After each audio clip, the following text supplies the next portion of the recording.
Okay, so this is our tooth polish. We're going to use 4 tablespoons of baking soda, 4 tablespoons of coconut oil, and 10 drops of thieves and 10 drops of peppermint. Just blend them all together in a clean bottle, and then you can actually you can blend your essential oils together and then set them aside and then pour the rest in with everything together. So I'm going to just show you baking soda, and I'm doing 2 tablespoons of each just to do half of a thing. So I've already put them together here, and I want to show you just so you understand. See how goopy this is? It depends on what coconut oil you're using and how warm it is in the area that you are. So you can actually continue to add baking soda until it's the right consistency. Just know that because coconut oil will be stiffer and then not so stiff depending on the climate, the temperature in your room. This is just, and this is a different type of tooth polish. So I'm going to explain how to use this. Just a little bit different than you might be used to. Okay, so you can see here it's doing pretty good. It just needs to be kind of like a soupy texture. If you like it to have that more scrubby toothpaste feel, just double your baking soda.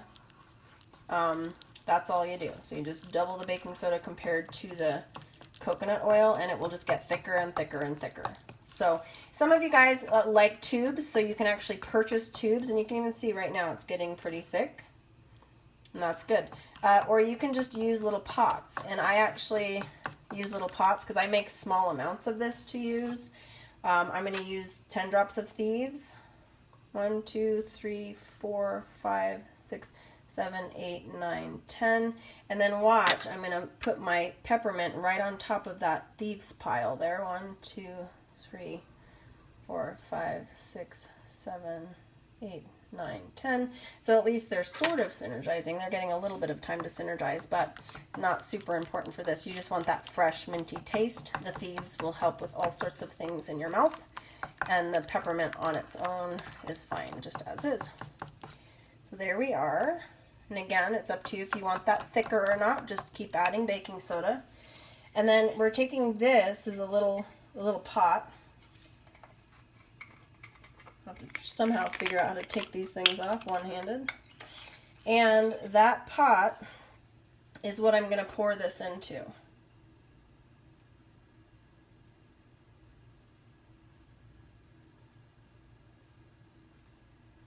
Okay, so now why I said this is a little bit different is that, honestly, you make this pot to last a couple weeks or something like that. And what I do is I take my toothbrush and literally dip it in here.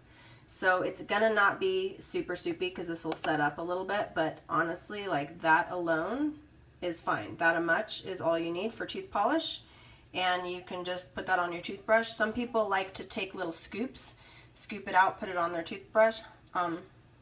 It tastes fantastic. Some people don't like the flavor of baking soda. It's just for scrub. I mean, I'm like eating it right now. It doesn't really bother me. But you would just spit it out then. Okay, so the baking soda part helps for just scrubbing, and then the thieves and the peppermint. You can also create this and then put the full amount of thieves and peppermint in something this big if you want it to be much stronger. So that's it. It has a little metal lid, so it's good for keeping this all fresh. And this little thing I would decorate and have as my little tooth polish for a week or so. All right, good stuff.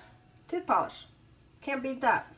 Okay, and again, you can make this much thicker if you want. You can just keep adding baking soda until it's the consistency you like. But I personally just use it to dip it in there and grab some as opposed to a thicker toothpaste. Okay, we'll see you on the last one coming up for our mouth. The last one we're doing is mouthwash. And then we'll be done for the day. All right, we'll see you guys next.